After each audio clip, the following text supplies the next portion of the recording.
Como habíamos adelantado, está con nosotros la profesora de la Escuela de Gestión Pública de la Universidad del Pacífico, Carla Gaviño, a la cual le damos la más cordial bienvenida al programa. ¿Qué tal, doctora? ¿Cómo está usted? Muy buenas noches.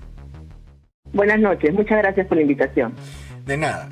Bueno, doctora, más del 70% de obras públicas están paralizadas en el país y estas obras pertenecen a gobiernos locales. Eso es una cantidad realmente exorbitante de infraestructura que no se realiza y que básicamente es por la impericia de los gestores. Es decir, los alcaldes, los regidores, los presidentes regionales, en fin, no saben cómo gastar el dinero eficientemente.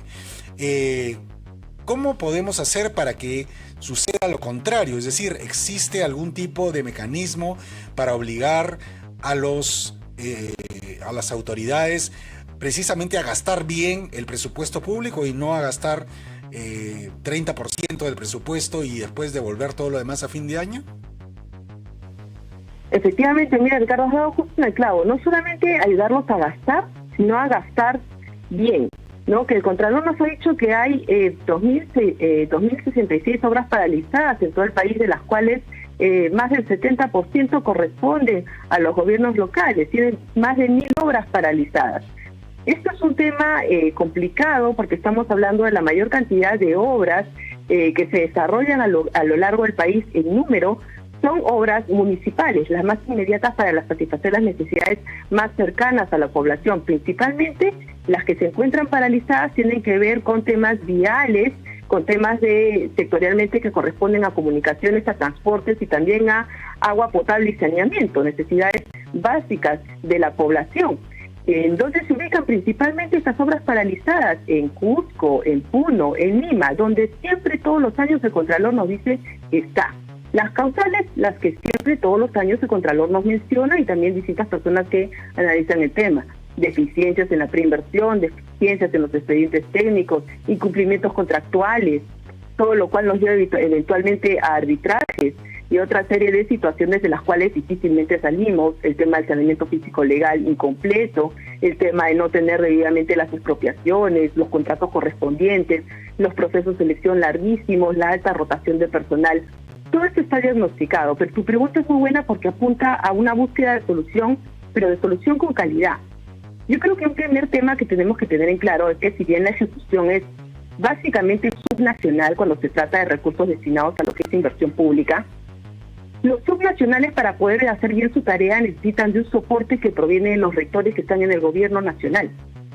Entonces, si tenemos gobiernos regionales y gobiernos locales que ya no son tan nuevos, pero que en términos relativos todavía no llegan al año de gestión, y que están afrontando retos como el tema del fenómeno del Niño y demás, tiene que ser el gobierno nacional el llamado no solamente a hacer transferencia de recursos en tiempos oportunos, no a mitad de año, sino también en tiempos oportunos, pero con el acompañamiento técnico necesario en el invierte PE, en el presupuesto público, en el manejo de las contrataciones del Estado y demás. Y un dato adicional, si me permiten. El Contralor nos ha dicho la mayor cantidad de estas obras paralizadas están siendo ejecutadas por administración directa. ¿Qué es esto de la administración directa? Bueno, es bueno abordarlo, porque la administración directa quiere decir que directamente la institución pública con su personal o el que contrata directamente está ejecutando la obra. Sí que haya de por medio una empresa o un proceso de selección adecuado para seleccionar a aquella empresa o aquella institución que se puede desarrollar la obra, sino que es directamente la municipalidad, el gobierno regional, la entidad pública, con su personal, con los conocimientos que tienen, con las ausencias de conocimiento que tienen también. Entonces, este es un tema que tenemos que revisar más en profundidad si queremos realmente avanzar en lo que es ejecutar el gasto, pero con calidad. No solamente ejecutar para seguir ejecutando y haciendo obras que no generan el mayor valor social, más pistas rotas, más cosas que realmente no se necesitan para luego parcharlas y a los 6 meses volver a hacer otra inversión pública por encima, sino apuntar a obras que realmente te generen el mayor valor y que impacten en las principales necesidades de la localidad y de la población. Entonces, el apoyo de las rectorías en el gobierno nacional para mí tiene mucho que ver con los resultados de los subnacionales, porque ellos ejecutan, pero quienes les ayudan en la tarea, quienes los capacitan cuando son entrantes, quienes les ayudan a coordinar adecuadamente toda la regulación de los sistemas administrativos, pues quienes los emiten, los rectores que están en el gobierno nacional. Y otro también de los datos que tenemos es que las obras paralizadas en Lima suman más de 27.000 millones de soles. Y me gustaría conversar con usted, doctora, también de este componente, el factor corrupción, que se ha enquistado, se sigue instalando a nivel nacional, pero eso me lleva a otro ejemplo que recuerdo mucho. A estas contrataciones, también por administración directa, me refiero a las empresas chinas, ¿no? Y ahí también están los gobiernos locales, porque ¿qué pasaba con esas empresas chinas? Así en sencillo, es que tenían una matriz. De esa matriz comenzaron a generarse como sucursales. Prácticamente todas dependían de la matriz. Entonces, cuando ganaban un concurso en una municipalidad y luego en un gobierno regional incumplían el contrato, se iban por otro lado, se iban a buscar a otro gobierno regional y así sucesivamente, pero todas pertenecían a la misma matriz. Entonces mi pregunta es, ¿hay mecanismos, hay filtros que también por el lado del gobierno y las autoridades locales se pueden colocar adicionalmente para tratar de entender esta dinámica? Porque lo que se está haciendo es defraudar al Estado, es decir, utilizan empresas fachadas que simplemente sirven para momentos, para situaciones concretas, y luego de eso contratan a proveedores peruanos, no les pagan a estas empresas y luego se van y se desaparecen. Sí, efectivamente. Hay un tema muy fuerte, que es justamente el que están mencionando, que es el tema de la corrupción y la defraudación al Estado y de la falta de respuesta frente a un problema que ya está identificado. Si ustedes recuerdan, la ex ministra de Transporte justamente salió a decir que había una serie de empresas de origen chino que se estaban consorciando y que aplicaban prácticas del Club de la Construcción.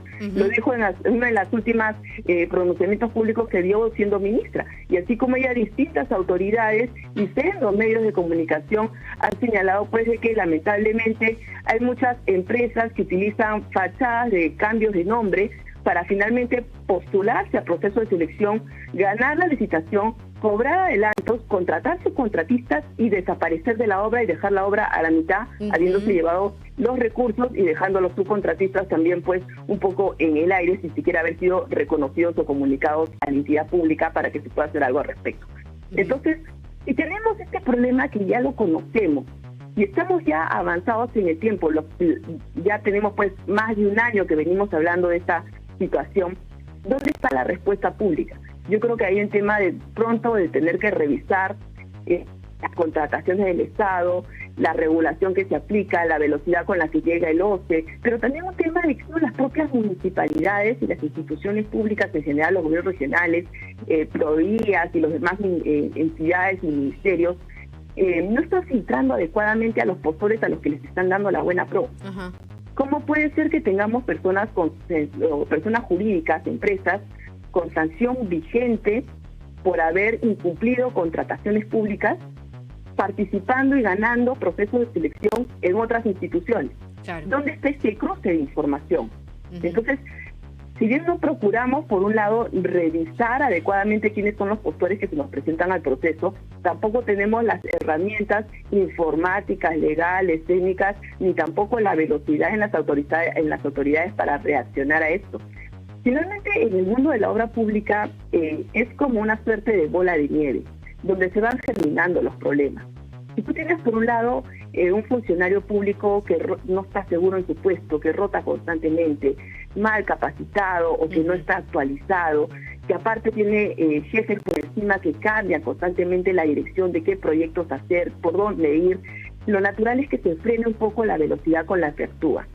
Si a este desaliento que tienen por el lado público le agregas la mala calidad de los estudios de preinversión, de los expedientes técnicos, lo de mucho que demora hacer procesos de selección, y a eso agrégale la corrupción en el proceso de selección mismo, tenemos todos los ingredientes para, lamentablemente, la tormenta perfecta en materia de lo que es una débil calidad de infraestructura pública en el país. Y ese es el nivel en el que estamos y del cual no terminamos de abordar los aristas concretas que nos pueden llevar a cambios. Por ejemplo, cada vez que se habla de obras paralizadas, se habla de elementos de destraves. Pero cuando tratamos el fondo del asunto, si el fondo principal del asunto, junto con la corrupción, junto con todo lo demás, tiene que ver en gran medida con una débil preinversión, débiles estudios y débiles expedientes técnicos, cuando mejoras los requisitos mínimos para hacer expedientes técnicos de estudio de inversión, cuando se revise la pasta parte del invierte pay de las contrataciones del Estado. Estás esperando que vuelvan a surgir todos los problemas de estas deficiencias de calidad técnica para que se paralicen la obra y recién ahí hacer una mesa de detrás. Ahora, Pero permítame, no por estás favor, afrontando el tema de fondo. doctora, solamente para redondear, porque no sé si exista una plataforma amigable también para las autoridades locales y regionales para poder ubicar, primero, a los personajes, a los que son representantes legales de algunas empresas cuestionadas, no solamente en el Perú, porque eso también jala cola del tema de las empresas chinas, sino también de los que han actuado mal a nivel regional en otros países donde dejan prácticamente las obras tiradas a medio hacer, donde hubo también corrupción, luego se instalan al Perú, llegan aquí, arman la empresa a través de la matriz y luego de eso viene pues estas contrataciones nuevamente tan rápido y luego prácticamente estafan a las empresas peruanas. En ese sentido, ¿hay una plataforma que pueda ayudar a las autoridades a filtrar esto? Porque se trata de información, de data para poder tomar decisiones, porque ahí sería, digamos, la primera señal para evitar contratar con esa empresa o con ese representante legal o con ese empresario, ¿no? A nivel nacional tenemos un registro de todas las personas naturales y jurídicas sancionadas para contratar, inhabilitadas, que pone a disposición el OCE. El tema es que tanto que las entidades públicas entran a revisar esa información en ese registro, que tan prontamente se actualiza la información y muchas veces, como tú dices, hay también cosas que suceden fuera del país que no están registradas ahí, ¿no? Entonces, a veces con desconocimiento se termina dando la buena pro a personas jurídicas que no son las más idóneas o que están cambiando su razón social y con eso ya no es fácil detectarlas, por más que la normatividad de contratación del Estado inclusive te hable de restricciones para las personas que están inhabilitadas, así cambien su nombre o compartan accionariado. El tema es que identificarlo no es fácil y no es rápido.